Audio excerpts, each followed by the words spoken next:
welcome to episode 1 of Tales of Superjon, with me, your host, Superjon. Episode 1, Superjon Enters the World. So there I was one Friday night, in the mother's womb, and I said to myself, it's about time someone took action here. And who was there? Superjon. I asked, who would be most eligible to punch himself out of the womb? Well, the answer was simple and clear at the time. Me. So at this point, I took the liberty to make a crevasse with my fist out of the birth canal. Right before my eyes lay a gaping hole. Creativity and imagination. At this point, I looked the entire people of the world in the eye and said in a loud, thundering voice, prepare for a new age of Superjon and possibly communism. To say the least, I was proud of my revolutionary decree and decided to move on to greater things. I fell in love at age 6. She was a great gal. She'd always feed me when I was hungry and quench my thirst when I was of the needing of water.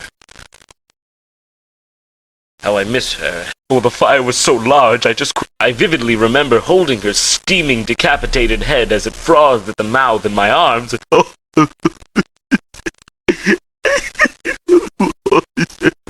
Superjon never cries! Though all seemed at an utter loss, there was still joy and prosperity in my life.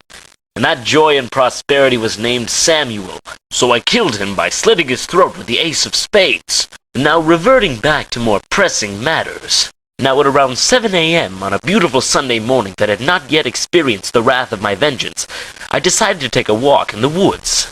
The woods make Superjon happy. Very happy. So I burnt them down by breathing fire on them. At that particular moment in time, I saw some lights coming from the sky. I thought, what the hell are those lights doing in the sky? Suddenly, a UFO landed. Right now, I will try to explain to you feeble-minded fools what the spacecraft landing looked like. Watch closely. I'll only do this once.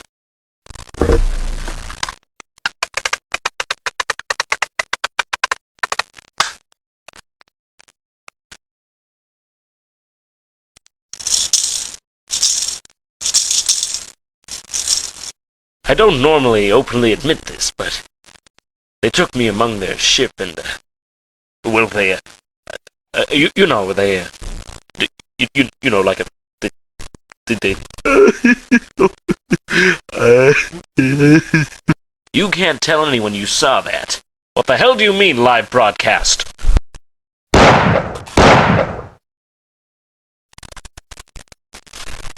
Excuse me. I just had to finish killing my producers. It seemed that my adventures were coming to a close, except for the fact that they weren't.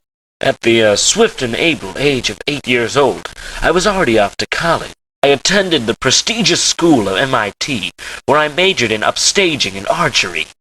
I remember being on campus one day and asking a man who looked quite homosexual a question. I asked him, do you like men? His response rather shocked me. He replied, are you fat? Yes. So I gouged out his eyes and mailed them to his parents. He never questioned me again, mainly because he was dead. I had a dog. His name was Zeke. I named him after a famous pilot. Zeke used to shit ice cubes. Wonder why. So because of that, I took Zeke to the veterinarian. The veterinarian was a foxy, attractive young lady with blonde hair and thighs the size of tree trunks. I fell in love. That's right. Superjon in love. Love. Love and Superjon. Two things that just don't mix. You know, like pure sodium and water. Sure, I was bleeding inside from the chemical reaction, but it was nothing compared to the pain of the thought that I could live a life without that woman. So, when she wasn't looking, I, injected her with, poison. Well, folks, that's all we have time for today. Make sure to tune in for episode 2, when Superjon fights the Nazis. This is a video dedicated to my girlfriend, Evan Bart. I just wanted to, acknowledge the love I have for my girlfriend, Evan Barth.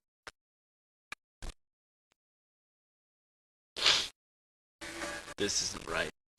This isn't right at all. I'm sorry, my girlfriend, Evan Barth. Just hold on a minute. There we go. I'm humiliated by my weakness, Evan. But Evan, I can change. I'll prove to you that I can bring back love. I will ruin your love. Now forever, for eternity. Love, John.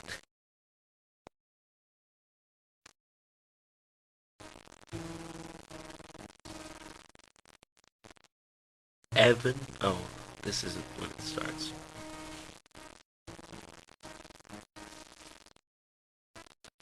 Evan, you are wind and water and sky. Evan, tell me, Evan, how I can earn your love. I would swim an ocean. Mountains! Everybody!